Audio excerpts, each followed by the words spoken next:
আলোচনা দৃশ্যকল্প ২ ঘনক আকৃতি বস্তুর দৈর্ঘ্য 10 সেন্টিমিটার। দৈর্ঘ্য পরিমাপে 10% ত্রুটি থাকলে আয়তন পরিমাপে আপেক্ষিক ত্রুটি কত হবে? দেওয়া আছে ঘনক আকৃতি বস্তুর দৈর্ঘ্য 10 সেন্টিমিটার।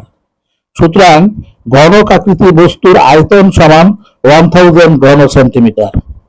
আবার পরিমাপে 10% ত্রুটি থাকলে ঘনকের সর্বনিম্ন আয়তন সমান 729 ঘন সেন্টিমিটার।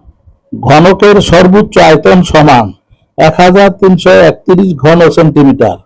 এখানে 729 ঘন সেন্টিমিটার লেস দেন 1000 ঘন সেন্টিমিটার লেস দেন 1331 ঘন সেন্টিমিটার। তাহলে চূড়ান্ত ত্রুটি সমান 1331 বিয়োগ 1000 ঘন সেন্টিমিটার সমান 331 ঘন সেন্টিমিটার।